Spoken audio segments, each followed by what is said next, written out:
అందరికీ రథసప్తమి శుభాకాంక్షలు. సూర్య భగవానుని ఆశీస్సులతో అందరూ ఆయుర ఆరోగ్యాలతో అష్టైశ్వర్యాలతో సుఖ సంతోషాలతో ఉండాలని ఆశిస్తున్నాం. ఇప్పుడు మనము రథసప్తమి గురించి తెలుసుకుందాం. మన కంటికి కనిపించే ప్రత్యక్ష దైవం ఎవరైనా ఉన్నారంటే అందులో తొలి స్థానం సూర్య భగవానునికే దక్కుతుంది. అందుకే ఆయన్ను ప్రత్యక్ష నారాయణుడు అని సంబోధిస్తుంటారు. మాఘమాసంలోని స్వచ్ఛమైన 7వ రోజున అంటే సప్తమి తిథిన రథసప్తమి జరుపుకుంటారు. రథసప్తమి పండుగ ఈ సంవత్సరము ఫిబ్రవరి 16న వచ్చింది. ఈ రోజు నుండి సూర్యుని రథం దక్షిణాయనం నుండి ఉత్తరాయణానికి వెళుతుంది. ఈ రోజునే రథసప్తమి, సూర్య జయంతి మరియు ఆరోగ్య సప్తమి అని కూడా అంటారు.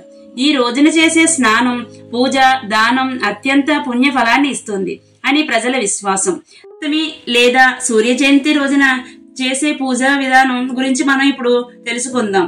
రథసప్తమి రోజున తెల్లవారుజామునే లేచి పుణ్య స్నానం చేసి సూర్యునికి జలం సమర్పించాలి. దీనినే అర్ఘ్యం అంటారు. పూజకు పసుపు రంగు దుస్తులను ధరించడం మంచిది. సూర్యునికి నైవేద్యంగా పెట్టే నీటిలో నువ్వులు, జిల్లేడి ఆకులు వేయాలి. ఓం సూర్యాయ నమః అనే మంత్రాన్ని జపిస్తూ అర్ఘ్యాన్ని సమర్పించాలి. బ్రహ్మముహూర్తం నాడు లేచి స్నానం చేసి సూర్యునికి నీళ్లు సమర్పిస్తే సూర్య భగవానుని అనుగ్రహం లభిస్తుంది.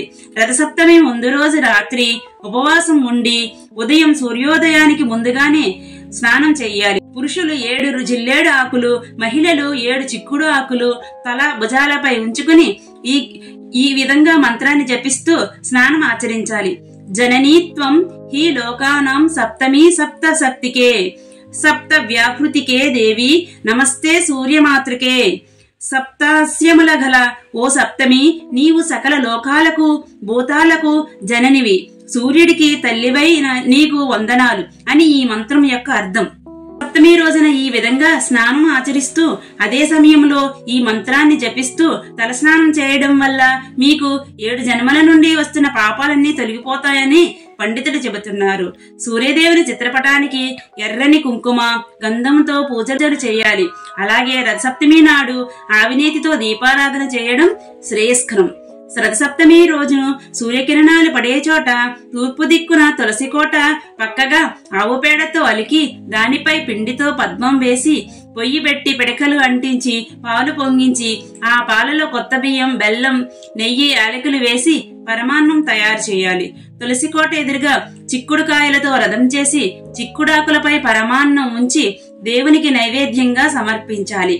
రథసప్తమి నాడు దేవునికి ఎరుపు రంగు పూలతో పూజిస్తే మంచిది. ఇప్పుడు పొయ్యిలు పెట్టడం లేదు కాబట్టి సూర్యభగవానుడి వైపు తిరిగి అంటే తూర్పు వైపు తిరిగి స్టవ్ మీద పాలు పొంగించి నైవేద్యంగా పెట్టవచ్చు. దేశంలోని అనేక ముఖ్యమైన దేవాలయాల్లో రథసప్తమిని వైభవంగా జరుపుకుంటారు. రథసప్తమి నాడు ఆదిత్య హృదయం పారాయణం, సూర్యాష్టక పఠనం వలన జీవితంలోని ప్రతిదీ మెరుగుపడుతుందని నమ్ముతారు. సూర్యునికి రథం విశిష్టమైనది. సూర్యుడు 7 గుర్రాల మీద తిరుగుతాడు.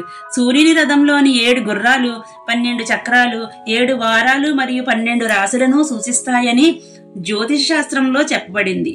సూర్యుడు ప్రయాణించే గుర్రాల పేర్లు గాయత్రి, త్రిష్ణుప్, అనుష్టుప్, జగతి, పంక్తి, బృహతి, ఉష్ణిక్కు. సూర్యుడు మేషం నుండి మీనరాశికి ప్రయాణించడానికి 1 సంవత్సరం పడుతుంది. ఒక్కో నెల ఒక్కో రాశిలో కదులుతుంది. సూర్యునికి ద్వాదశ ఆదిత్య అని కూడా అంటారు. సూర్యభగవానుడు నెలను బట్టి 12 రూపాలలో పూజించబడతాడు. రథసప్తమి రోజున కొన్ని కార్యక్రమాలు చేయడం వల్ల సూర్య ప్రస్థానం బలపడుతుంది. వండిన పరమాన్నాన్ని 7 చిక్కుడు ఆకులలో పెట్టి నివేదించాలి. రేగిపళ్ళు, చెరుకు ముక్కలను కూడా నివేదించవచ్చు. లేదంటే మీ ఆచారం ప్రకారమైనా చేసుకోవచ్చు.